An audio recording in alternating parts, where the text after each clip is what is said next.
Selamat datang di channel Alur Donghua. Sebelum menonton, silahkan subscribe, biar Mimin tambah semangat update-nya. Semakin Hanli memikirkannya, semakin dia merasa bahwa star shifting disk berkaitan dengan jarak. Piringan itu kemungkinan besar dibangun dengan cara yang mirip dengan formasi teleportasi, dan semakin jauh jaraknya, semakin sulit untuk berteleportasi. Mengingat hal itu, ekspresinya menjadi gelap. Dia baru saja tiba di benua Wastelen dan masih cukup jauh dari jalur naga api, namun sudah sangat sulit untuk memindahkan air yang deras. Pada saat dia tiba di jalur naga api, star shifting disk kemungkinan besar akan hancur total. Namun, dia tidak dapat menghentikan perjalanannya ke jalur naga api hanya karena star shifting disk tidak dapat menteleportasi air yang deras. Hanli menggelengkan kepalanya. Dia hanya bisa memikirkan cara untuk menyelesaikan masalah ini setelah dia tiba di jalan naga api. Dia membuat segel tangan dan mengaktifkan star shifting disk dengan sekuat tenaga. Melihat dia masih bisa berteleportasi melalui star shifting disk, dia harus memindahkan air yang deras secepat mungkin. Air deras yang dipadatkan oleh inkarnasi Dewa Bumi dalam sebulan hanya akan membutuhkan waktu singkat untuk berteleportasi dari alam laut angin hitam. Namun, dia butuh 3 hari penuh untuk memindahkan semuanya ke sini. Hanli menatap star shifting disk di tangannya. 8 batu penggeser bintang telah menjadi semi-transparan, dengan jelas menunjukkan bahwa sebagian besar kekuatan spiritual di dalamnya telah dikeluarkan. Setengah bulan berlalu dalam sekejap mata, dan sudah waktunya untuk rotasi lagi. Hanli muncul dari kamarnya dan mengalihkan pandangannya untuk menemukan bahwa kapal terbang itu masih melewati hutan yang rimbun. Tak jauh dari situ, wanita berbaju merah itu pun berjalan keluar. Mereka berdua hanya saling bertukar pandang sebelum berjalan menuju geladak kapal dalam diam. Keduanya sedikit lelah saat mereka memperingatkan Hanli dan Liu Qiue, kami secara bertahap memasuki kedalaman hutan labirin, dan ada banyak binatang iblis terbang tingkat tinggi di sana, jadi harap berhati-hati.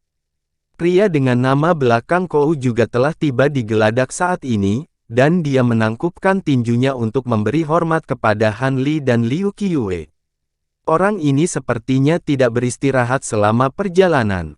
Dari waktu ke waktu, dia akan datang ke geladak untuk mengamati sekeliling.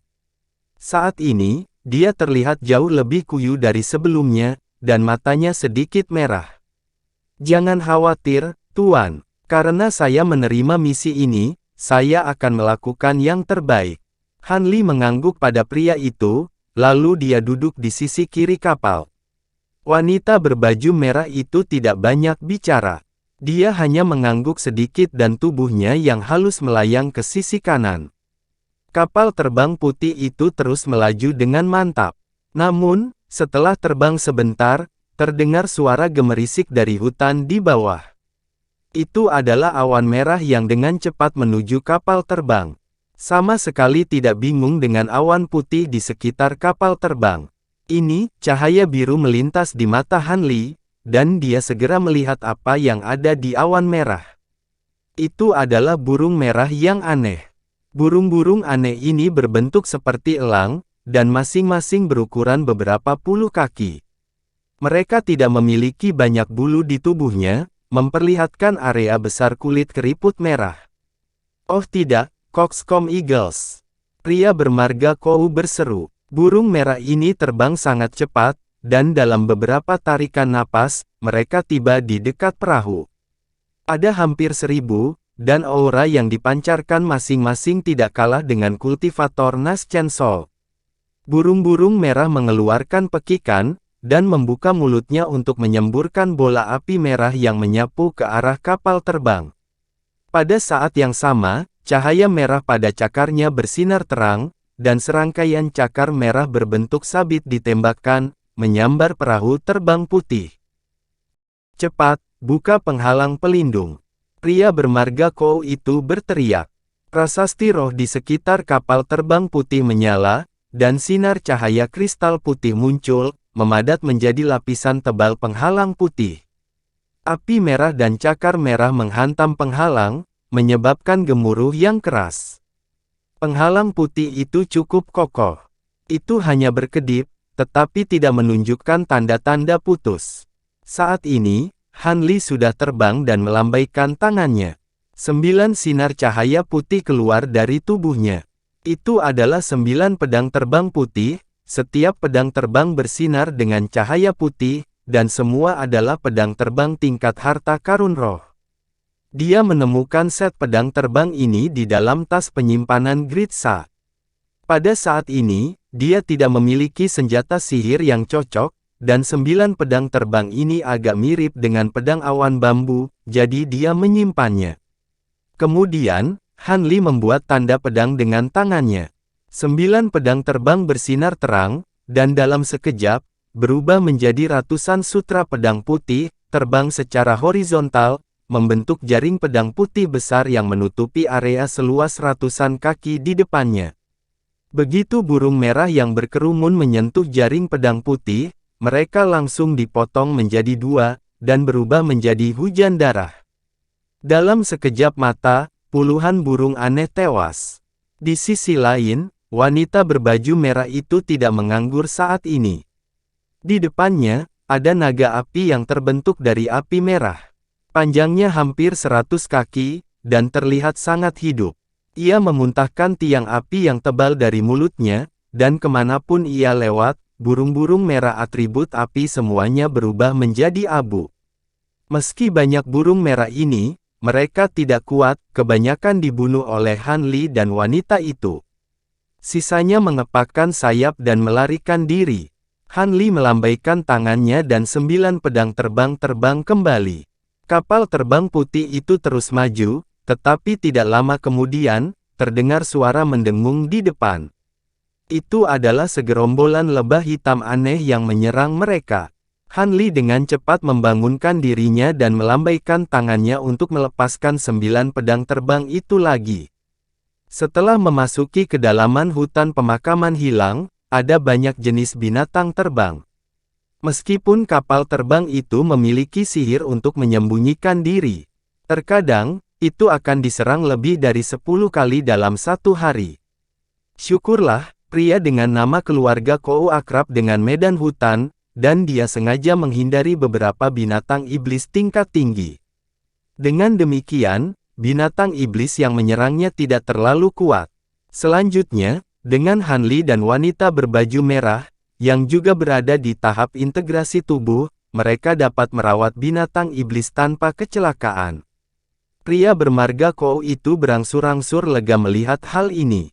Namun, serangan dari binatang iblis menyebabkan kapal terbang melambat dari waktu ke waktu.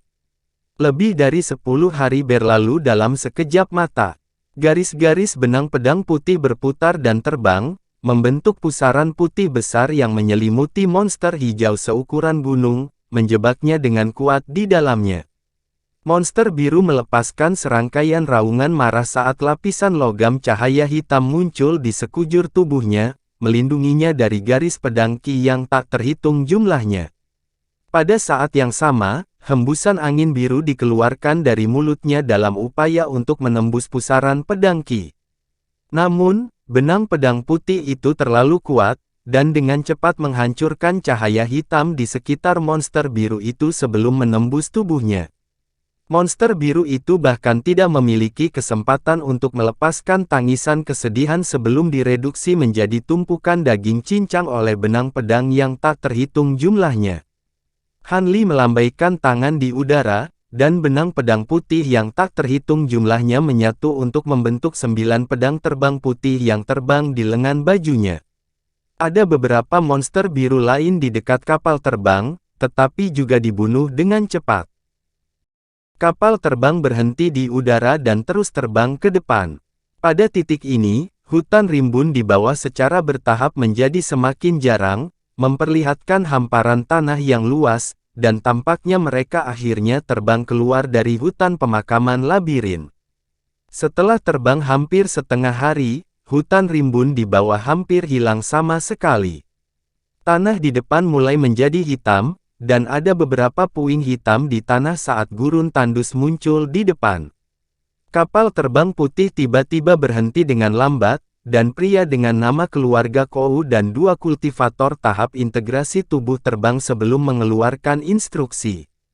Gurun batu hitam ada di depan, dan ini sudah cukup larut, jadi ini bukan waktu yang tepat untuk melanjutkan perjalanan.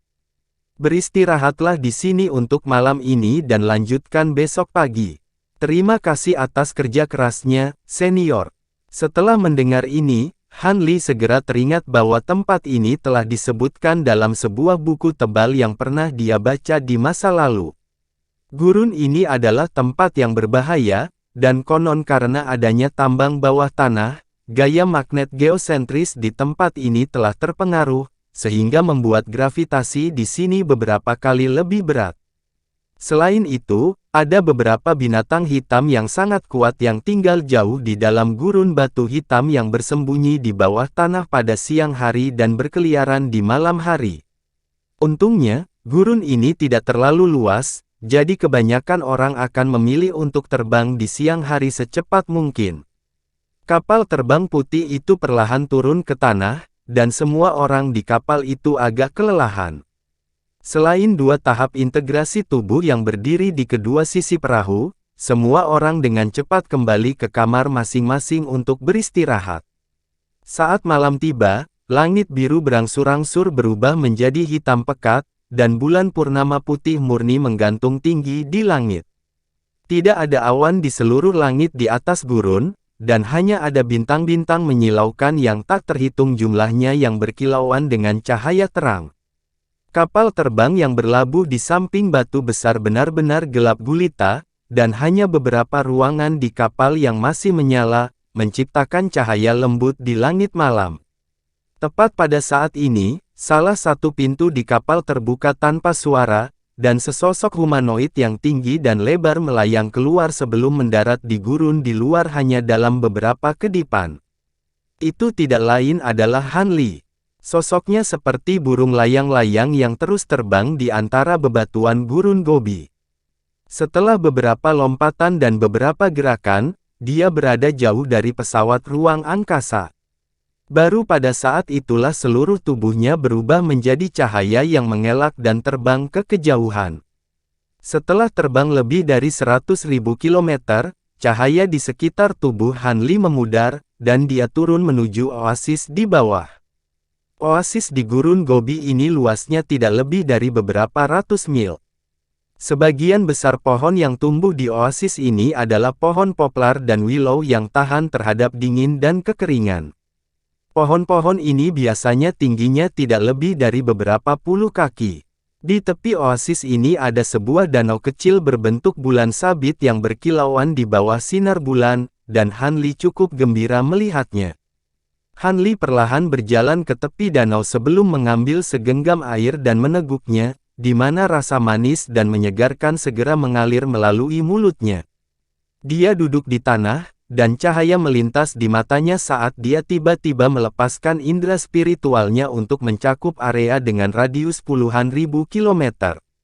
Beberapa saat kemudian, dia meraih bagian depan jubahnya dan mengeluarkan botol kecil berwarna hijau sebelum dengan hati-hati meletakkannya di depannya. Gumpalan cahaya bulan menyinari, dan botol kecil itu segera menyala dengan cahaya. Pola seperti daun juga menyala, dan seluruh vial menjadi tembus cahaya. Serangkaian bintik cahaya putih terbentuk di sekitar vial, membentuk lingkaran cahaya putih besar yang memancarkan cahaya menyilaukan.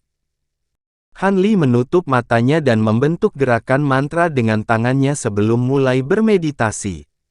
Namun, setelah beberapa saat, matanya tiba-tiba terbuka, dan tatapan waspada melintas di matanya. Dia mengulurkan tangan dan meraih botol kecil di depannya, menyimpannya dan menyembunyikannya di dadanya.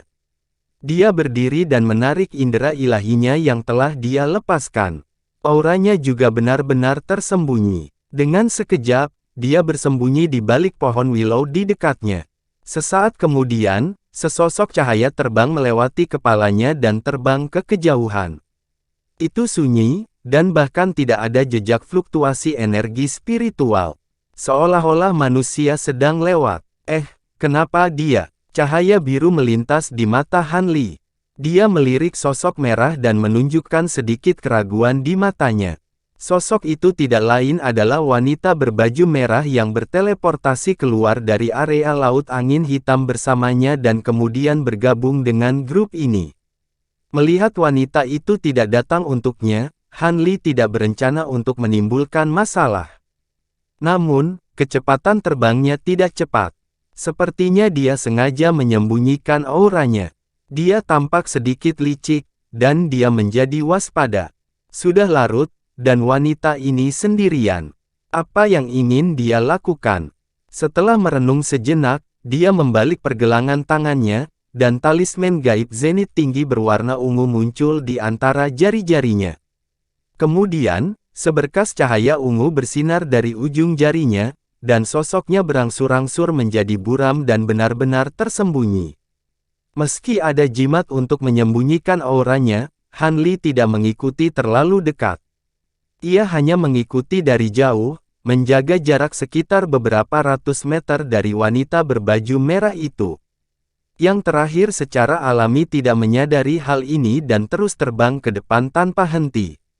Setelah beberapa waktu, dia terbang keluar dari oasis. Han Li juga mengikutinya ke tepi oasis. Melihat dia sepertinya tidak memiliki niat buruk dan hanya ingin meninggalkan karavan sendirian, dia sedikit lega.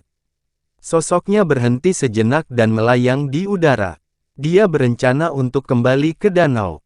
Tetapi pada saat ini, alisnya tiba-tiba melonjak. Dia melihat aliran cahaya tiba-tiba muncul di malam hari lebih dari 1000 meter di depannya. 3 bayangan besar muncul dari udara tipis dan menghentikan wanita berbaju merah itu. Mata Han Li menyipit. Dia melihat bahwa 3 bayangan besar itu sebenarnya adalah 3 katak salju putih yang sebesar bukit. Setiap katak salju sangat jernih seperti batu giok. Tungkai dan pipi mereka tertutup lapisan es yang tebal. Perut bagian bawah ditutupi dengan kristal es, yang sangat menarik perhatian di malam hari. Han Li sedikit terkejut. Dengan tubuh sebesar itu, dia tidak tahu bagaimana mereka bersembunyi sebelumnya. Bahkan dengan indera ilahinya yang kuat, dia tidak dapat menemukan mereka sebelumnya. Diiringi dengan suara kicau rendah, 3 mulut besar kodok salju terbuka, memperlihatkan setengah dari lidah ungu gelap. Dan di atas kepala katak salju di tengah, ada 2 sosok yang berdiri berdampingan. Salah satunya memiliki kulit seputih salju dan penampilan yang halus. Dia mengenakan jubah ketat, namun tidak ada riak sedikit pun di dadanya. Sepintas, sebenarnya sulit membedakan jenis kelaminnya. Orang lain di sampingnya bertubuh gendut, berwajah galak, dan berpenampilan jelek.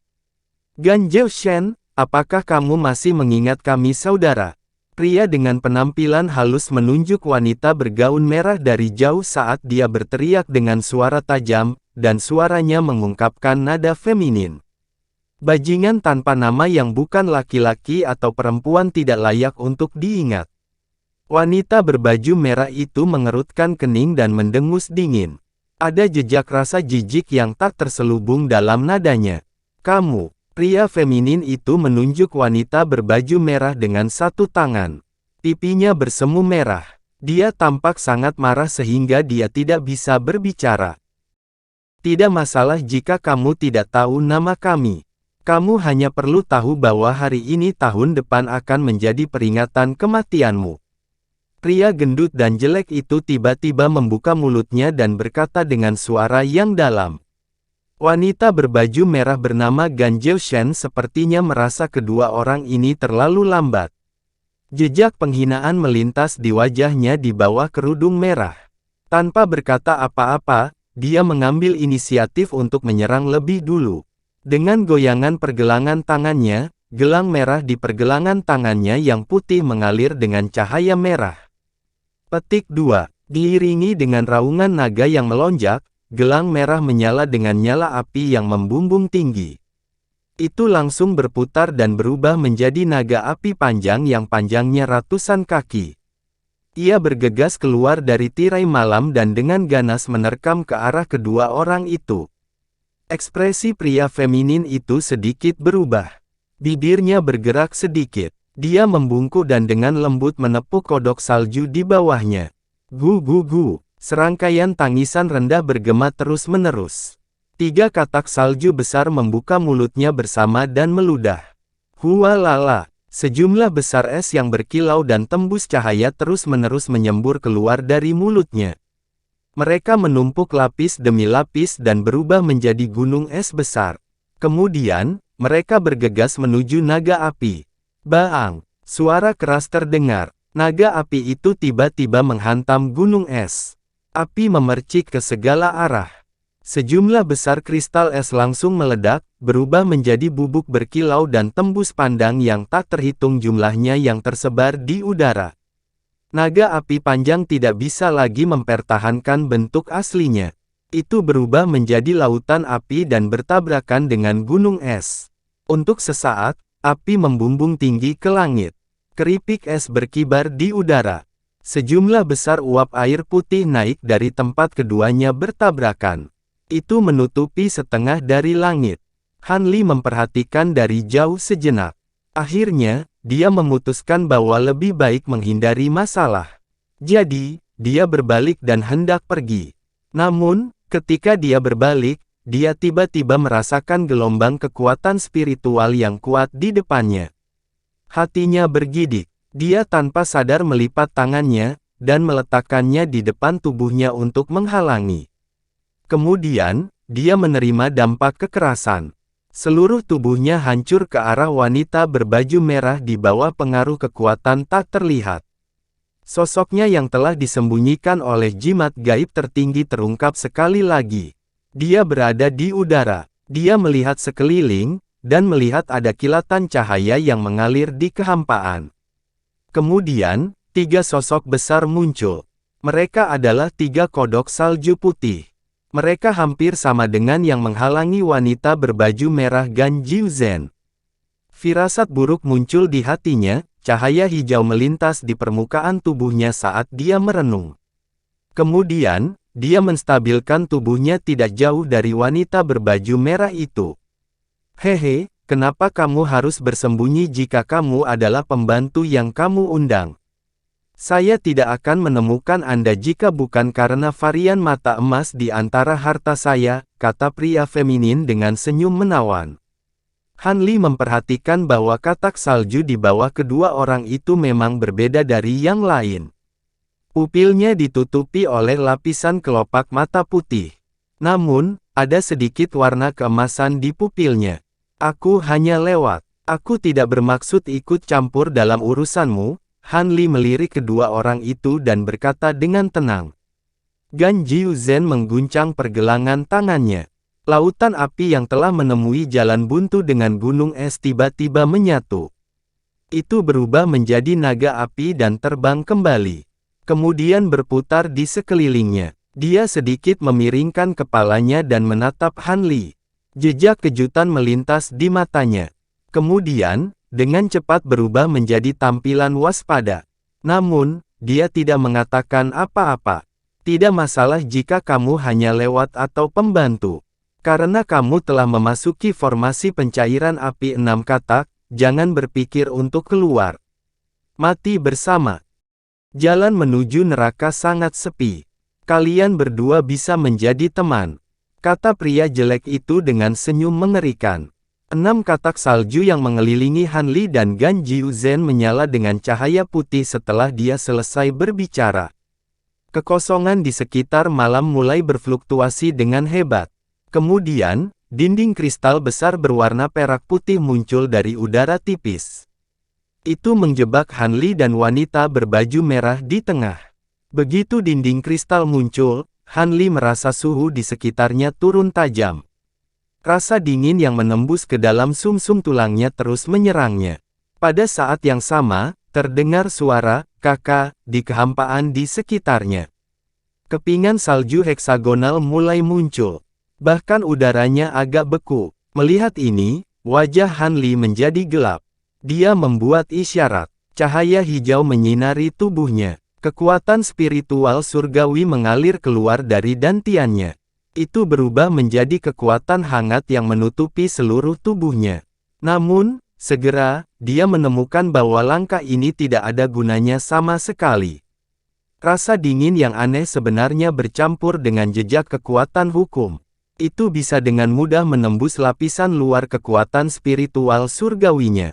Meskipun film kutub nyata di permukaan tubuhnya dapat bertahan dari serangan berat eksternal, efeknya kecil terhadap hal ini. Tepat ketika Han Li merasa bahwa gumpalan dingin menembus dantiannya, dia ingin memanggil Raven Flame Firibird untuk menolaknya. Tiba-tiba, lapisan api merah menyala di tubuhnya dan segera mengeluarkan hawa dingin. Dia menoleh dan melihat wanita berbaju merah tidak jauh dari sana. Seluruh tubuhnya bermandikan api. Ada garis api yang memanjang dari pergelangan tangannya dan terhubung dengannya. Aura wanita yang awalnya terkendali tidak lagi disembunyikan saat ini. Itu telah mencapai tingkat tahap menengah abadi sejati. Rekan Liu Xi, apakah Anda lewat di sini secara tidak sengaja atau sengaja mengikuti saya? Saya ingin mengajukan pertanyaan sekarang. Apakah Anda bersedia bekerja sama dengan saya? Pada saat ini, suara Gan Zhaoshan tiba-tiba terdengar di telinga Han Li. Jadi, arai peleburan api 6 katak ini benar-benar agak rumit. Han Li sedikit mengernyit dan menjawab dengan transmisi suara. Arai atribut es yang dapat melelehkan api sejati. Apa menurutmu itu tidak rumit? Gan Zhaoshan menjawab dengan dingin. Sementara Han Li ragu-ragu, dia menemukan bahwa api merah yang menyelimuti tubuhnya secara bertahap menjadi lebih kecil. Kekuatan pembakaran darinya juga secara bertahap melemah. Keduanya mengatur susunan ini khusus untuk berurusan denganku. Aku mungkin tidak bisa bertahan terlalu lama. Begitu mereka menerobos, hawa dingin akan memasuki tubuh kita dan menghalangi meridian kita dan membekukan dantian kita. Lalu, kita hanya bisa menjadi ikan di atas talenan. Gan Zhaoshan mengerahkan semua kekuatan spiritual langitnya untuk memperkuat api di tubuhnya dan tubuh Han Li. Suaranya masih tenang seperti biasa, seolah-olah sedang membicarakan hal yang sangat biasa. Oke, aku akan bekerja sama denganmu. Han Li menjawab. Keduanya baru saja membentuk aliansi ketika mereka mendengar suara nyanyian pria feminin itu lagi. Keenam kodok salju membuka mulutnya bersama, dan mengeluarkan pekikan yang sangat memekakkan telinga, lidah panjang di mulutnya terus bergetar di tenggorokannya, dan hawa dingin berwarna putih keperakan segera keluar dan berubah menjadi dua dinding kabut yang terus-menerus saling mendorong dari kedua sisi dan bergabung menjadi dinding kristal. Dinding kristal perak putih menjadi semakin tebal. Itu terus menekan ke tengah dan menekan ruang antara Han Li dan Gan Zhaoshan, menyebabkan suhu udara anjlok. Tanah sudah menjadi hamparan putih yang luas. Han Li bahkan bisa melihat untaian hawa dingin mendekati tubuhnya, terus-menerus menggerogoti api merah di permukaan tubuhnya. Untaian hawa dingin yang menusuk tulang mulai menembus ke dalam tubuhnya.